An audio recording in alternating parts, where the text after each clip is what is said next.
आचार्य श्याम सुंदर गौतम जी महाराज द्वारा आयोजित कथाओं, भजनों और सत्संगों का श्रवण करने के लिए फेसबुक, यूट्यूब और इंस्टाग्राम पर फॉलो करें। द्वादशी के दिन नारद जी नारायण नारायण करते हुए गए कैलाश। वहाँ भगवान शंकर को समाधि में जब देखा तो भोले बाबा को कहा कि भोले बाबा किसकी समाधि लगा के बैठे हो। भोले बाबा ने कहा, नारद जी ये तुमसे छिपा थोड़ा ही है कि मेरे आराध्य तो नारायण हैं। तब नारद जी ने मुस्कुराते हुए भगवान शंकर को कहा, जो आपके आराध्य नारायण है ना, वो तो इत्ते से बन के यशोदा की गोद में खेल रहे हैं, दर्शन नहीं करने क्या? ओहो, तब भगवान शंकर ने सोचा मेरे निर्गुण परमात्मा सगुण बनकर आए हैं, दर्शन के लिए आंखें लालायित होने लगी और भगवान शंकर सीधा चले गए हैं गोकुल में। और जैसे ही आप सभी जानते हैं, यशोदा ने भोले बाबा को देखा तो भोले बाबा का स्वरूप बड़ा ही विकराल स्वरूप, गले में सर्पों की माला, कानों में बिच्छू, देह में चिता की भस्म लगाई हुई है, मुंडों की माला पहनी हुई है। और भगवान शंकर यशोदा के द्वार में अंदर प्रवेश करके कहते हैं, अरे मुझे भी करा दे अपने लाला के दर्शन। यशोदा ने ऐसे देखा, राम राम राम राम, तेरे को अपने लाला के दर्शन करा दूं? अरे तेरा दर्शन करके तो उस पर न जाने कितनी अलाए बलाए लग जाएंगी। साफ मना कर दिया, दर्शन नहीं कराना। और तब भगवान शंकर ने सोचा बिना दर्शन करे तो हम भी नहीं जाएंगे। तो वहीं पर ही बाहर ही भगवान शंकर ने अपना चिमटा गाड़ा, धुनी रमाई और भगवान का ही ध्यान करने लगे, इस आशा से कि मुझे बालकृष्ण के दर्शन अवश्य होंगे। तो आशा से बैठे हैं, इसलिए आज भी वहीं गोकुल में ही तिराहे में भगवान शंकर का आशेश्वर महादेव के नाम से आज भी मंदिर है। तो भगवान शंकर वहाँ विराजमान हो गए। और इधर भगवान श्री कृष्ण ने देखा कि मेरे इष्ट भोले बाबा बाहर मेरे दर्शन के लिए खड़े हैं, मैया ने तो मना कर दिया। मेरे इष्ट मतलब भगवान शंकर के इष्ट हैं नारायण और नारायण के इष्ट हैं भगवान शंकर। ये दोनों एक दूसरे का चिंतन करते हैं, इनमें तनिक भी भेद नहीं है। पुराण में आता है, शिवस्य हृदयम विष्णो विष्णोश्च हृदयम शिवम तयोरप्यंतरम नास्ति भेदकृत नरकम व्रजेत। शिव का हृदय कौन है? विष्णु है। और विष्णु का हृदय कौन है? शिव है। और भगवान शंकर कैसे रंग के हैं? बोलो, कर्पूर गौरम। और भगवान शंकर कौन से गुण के देवता हैं? सतोगुण के, रजोगुण के अथवा तमोगुण के? बोलो, तमोगुण के देवता हैं, क्योंकि संहार का काम है ना। और तमोगुण का रंग कैसा होता है? काला। तो भगवान शंकर को कैसा होना चाहिए? काला। लेकिन भगवान शंकर कैसे हैं? कर्पूर गौरम। उल्टा हो गया बिल्कुल। अच्छा, अब आइए भगवान नारायण के पास। भगवान नारायण किसके देवता हैं? सतोगुण के। और सतोगुण का जो रंग होता है वो होता है सफ़ेद। तो भगवान नारायण को होना चाहिए था सफ़ेद, लेकिन भगवान नारायण कैसे हैं? नीले नीले। और भगवान श्री कृष्ण काले। तो नीला और काला एक ही बिरादरी का माना जाता है। तो नारायण समझ लीजिए सांवले हैं। नील सरोरुह नील मणि, नील नीर घन श्याम, लाजही तन शोभा निरखी, कोटि कोटि शतकाम। तो भगवान नारायण सतोगुण के देवता हैं, तो भगवान नारायण का रंग होना चाहिए था, बोलो, सफ़ेद। भगवान शंकर तमोगुण के देवता हैं, तो इनका रंग होना चाहिए था काला। लेकिन ये ऐसा उल्टा कैसे हो गया? जिसको काला होना चाहिए था वो गोरा हो गया, जिसको गोरा होना चाहिए था वो काला हो गया।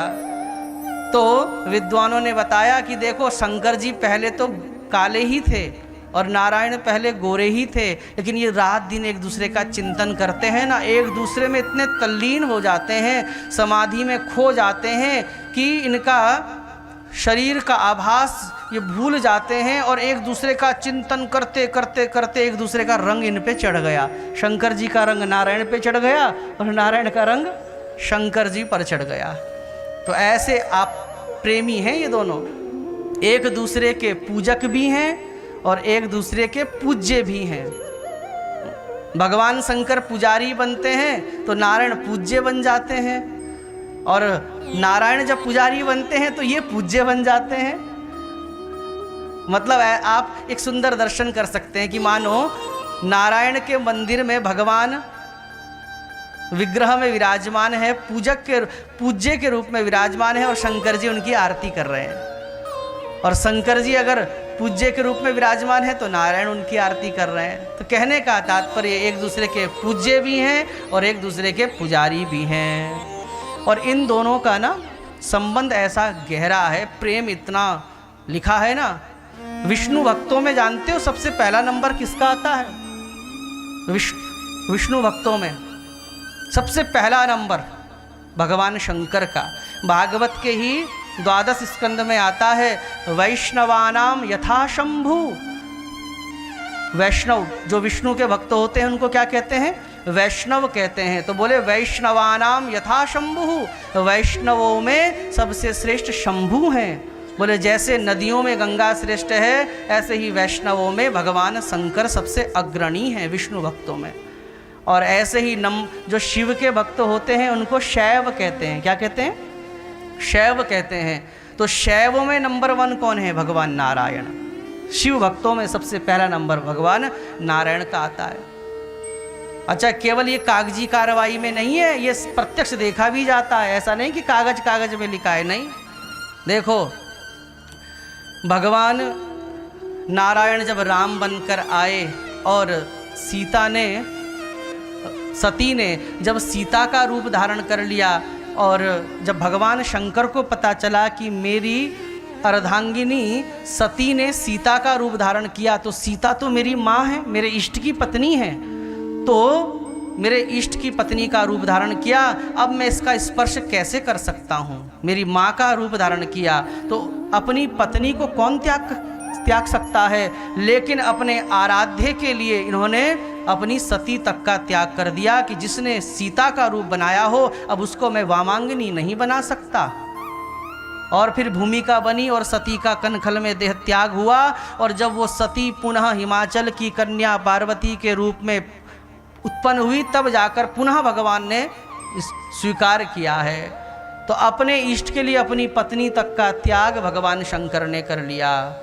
और भगवान विष्णु की भक्ति देखो, एक बार की बात है, भगवान विष्णु भगवान शंकर का शिवार्चन कर रहे थे। इनका संकल्प था कि मैं इतने दिन तक प्रतिदिन 1000 कमल पुष्पों से शिवलिंग की आराधना करूंगा। प्रतिदिन करते थे 1000। इसको कहते हैं सहस्रार्चन।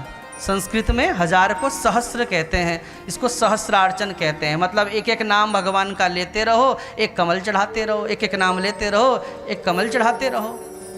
तो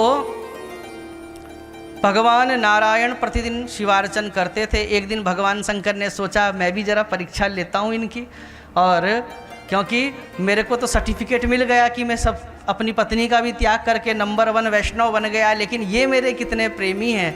इसलिए भगवान शंकर ने कौतूहलवश लीलावश क्या किया, चुपचाप से एक कमल गायब कर दिया टोकरे से।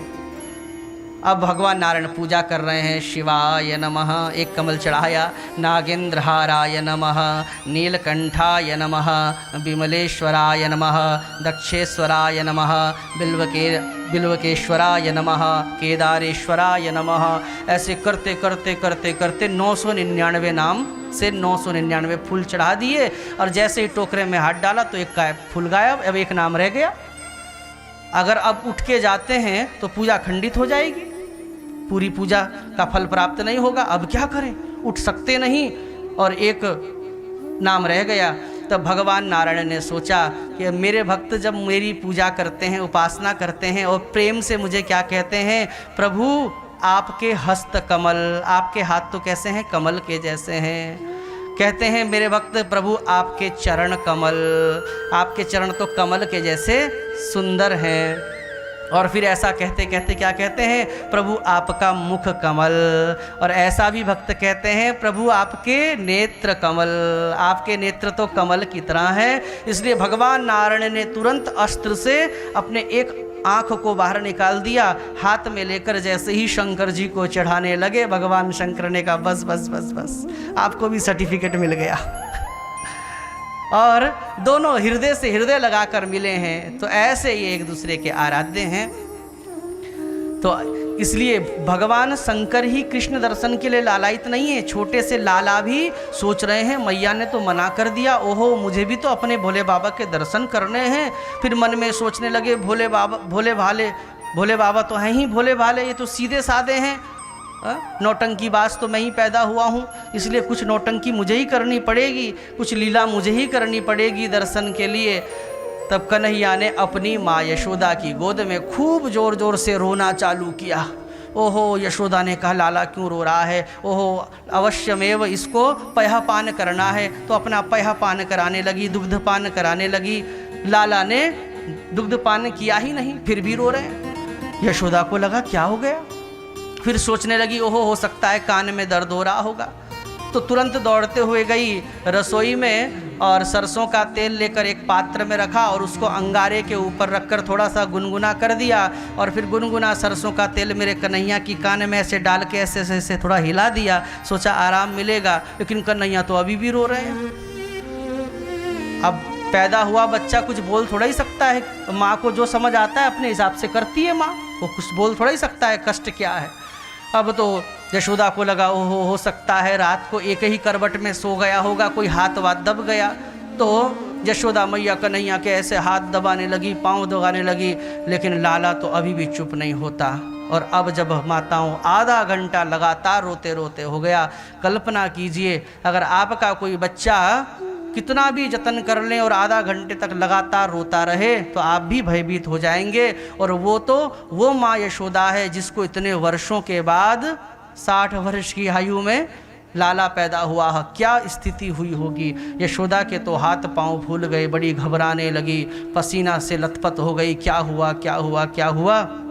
और तभी सखी यशोदा की आई और कहने लगी क्या हुआ। तब यशोदा ने बताया कि देख देख लाला कैसे एक तरफा रो रहा है, मुझे तो सखी बहुत डर लग रहा है। तब सखी ने ढांढस बंधाया, अरे यशोदा चिंता मत कर, मैं समझ गई क्या हुआ इसको, मैं इसकी बीमारी समझ गई। यशोदा ने कहा क्या बीमारी लगी इसको। तब सखी कहती है अरे इतनी सारी ठाकुरपुर की गोपियाँ आई दर्शन करने के लिए, कैसे टुकुर टुकुर टुकुर टुकुर देख रही थी, सबकी आँख अच्छी थोड़ी होती है, लग गई होगी किसी कलमुही की नजर। इसलिए मुझे आता है झाड़ा निकालना। ऐसा कहकर कहने लगी यशोदा चिंता मत कर। तुरंत गई और मिर्ची 100 ग्राम मिर्ची लेके आई, नमक लेके आई, ऐसे कन्हैया पे घुमा के आग में डाला। लेकिन अभी भी कन्हैया का तो नाटक चल ही रहा है, रोने पे लगे हैं। ओहो भयभीत हुई। फिर दूसरी सखी कहती है तू चिंता मत कर, दूसरा टोटका मुझे भी आता है, ये मिर्ची वाला काम नहीं किया तो मैं दूसरा वाला करती हूँ। अब ये लेके आई, इसने बत्ती जलाई, ऐसे 7 बार घुमाई और ऐसे नीचे एक तरफ रख के चप्पल से मार रही है, पता नहीं क्या क्या टोटका जो आप लोग करती हैं। सारे जतन करके देख लिए, लेकिन लाला अभी भी रो रहे हैं, अभी भी रो रहे हैं। और अब तो सब सखियाँ भी कहने लगी अरे ऐसा कर, इसको किसी झाड़ फूक वाले के पास लेकर जाना चाहिए। तभी दूसरी सखी कहने लगी अरे एक बाबा बाहर बैठा है, उसी से पूछ लेते हैं, कुछ झाड़ फूक जानता है क्या। यशोदा ने कहा राम राम, देखती है उसके गले में इतने बड़े बड़े मुंडों की माला, गले में सर्प लटक रहे हैं, कहाँ और कानों में बिच्छू लटक रहे हैं, चिता की भस्म लगाई हुई है, राम राम मैं तो उसके पास लेकर नहीं जाऊंगी। तब सखी ने कहा अरे मरता क्या नहीं करता, अब तेरे पास कोई ऑप्शन भी तो नहीं है, विकल्प भी तो नहीं है, इसलिए आपातकालीन चिकित्सा में तो ये आगे पीछे की मत सोच। और सीधा यशोदा दबे पांव से लेकर गई है, भोले बाबा समाधि में बैठे हैं। और तब यशोदा कहने लगी अरे बाबा बाबा कहकर जगाया। भगवान शंकर ने नेत्र खोले, यशोदा को सन्मुख पाया, लाला को गोद में पाया, तो हो अब तो दर्शन की कुछ आशा बंधी। और यशोदा ने तब कहा कि बाबा आप कछु झाड़ फूक जानो का। तब भगवान शंकर ने कहा हाँ मेरो तो काम ही यही है। ऐसा कहकर यशोदा ने अपने लाला को बाबा के हाथ में पकड़ा दिया।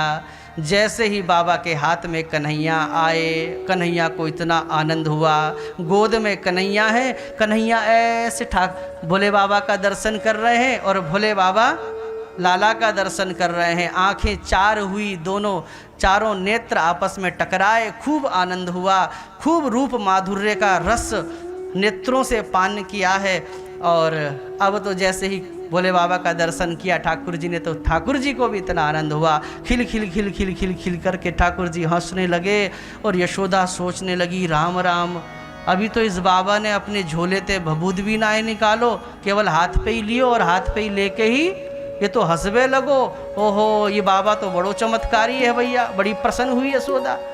और तब भोले बाबा ने कन्हैया को यशोदा की गोद में दिया, बोले लेके जा इसको, जो सबकी नज़र उतारता है, इसको कौन नज़र लगा सकता है। तभी यशोदा कहती है, बाबा रुक जाओ, और तुरंत अंदर भीतर गई और परात में खूब सारे हीरे जवाहरात लेकर आई है। बोले बाबा को दिया, बोले बाबा लो थोड़ा सा शगुन लेकर जाइए बधाई के रूप में। भोले बाबा मुस्कुराए, कहने लगे, अरे ये जो रत्न है ना जो तू लेकर आई है, ये जो रत्न है जो तू लेकर आई है, इनका मैं क्या करूँगा। मेरा रत्न तो वो है जो तेरी गोद में खेल रहा है। और भोले बाबा को दर्शन प्राप्त हुआ। भोले बाबा कैलाश में गए हैं।